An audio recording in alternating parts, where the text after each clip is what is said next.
ইনস্টাগ্রামে অনেকদিন ধরে ভাইরাল চলছিল এই Kolkata international children's film festival. So suddenly without any plan আমি আর মেয়ে বেরিয়ে গেলাম নন্দনে। সেখানেই চলছিল এই ফেস্টিভ্যাল। যেহেতু এই ফেস্টিভ্যালটা ছিল চিলড্রেন্স রিলেটেড, তাই এটা আমি কখনোই মিস করতে চাইনি, কারণ today is the last day of 12th Kolkata international children's film festival. গত 6 দিন ধরে কিডস ফিল্ম দেখানো হয়েছিল নন্দন 2-তে, because it was children's film festival. একটু এগোতেই দেখি সেখানে কিছুটা ভিড় ছিল, কারণ সেখানে আলী বাবা ও 40 চোরের লাইভ পারফরমেন্স দেখানো হচ্ছিল, আর থিমটা ছিল গুপ্তধনের।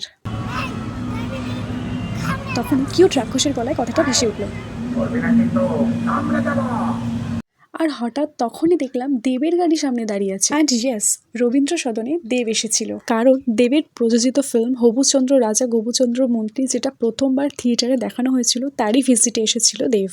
এখন দেব যেতেই দেবের গাড়ির পেছনে থাকা সেই কিউট রাক্ষসটার কাছে গিয়ে মেয়েও ওর মতন পোজে ছবি তুলল। আর এই রাক্ষসটা গুপ্তধনগুলোকে পাহারা দিচ্ছিল আর বলছিল, এই ধরবি না কিন্তু, কামড়ে দেবো।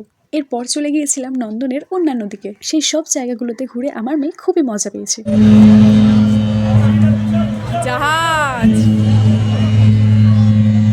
জাহাজ থেকে কিছু গুপ্তধন লুট করার দৃশ্য ছিল এখানে, যা দেখে ইন্সপায়ার্ড হয়ে আমার মেয়ে আমার ব্যাগটা চুরি করে এই জলদস্যুর মতন দাঁড়িয়ে পড়লো এখানে। That was quite weird but cute and I like it. এরপর থেকে শুরু হয়ে গেল যেটা দেখবে তার মতনই পোজ দিয়ে ছবি তোলা, যেটা আমার একটু মজাই লাগছিল।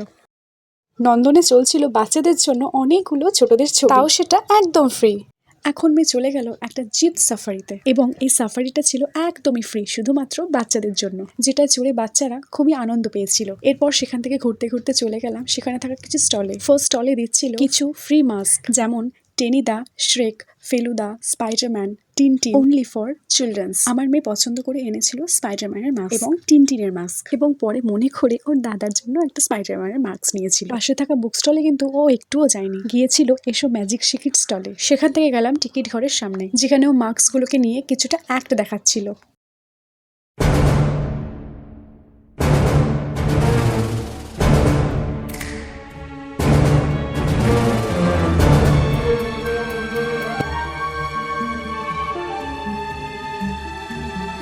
এবার চলে গেলাম রবীন্দ্র সদনে। সেখানে চললো কিছুক্ষণ আমার মেয়ের ঢং। সব শেষে এগুলোকে ফাইনালি একবার দেখে নিলাম, কারণ এগুলো বিকেলে দেখার কারণে এই লাইটিং গুলো তখন আমরা পাইনি। বিকেলে সূর্যের আলোর কারণে আলিবাবা ও 40 চোরের লাইভ প্রোগ্রামটাও দেখি, কারণ লাইটিং এর অপেক্ষা করছিলাম। প্রোগ্রাম কিছুক্ষণ বন্ধ থাকায় মেয়ে স্ট্রেট ভেতরে চলে গেল, তারপরে শুরু হলো লাইভ প্রোগ্রাম।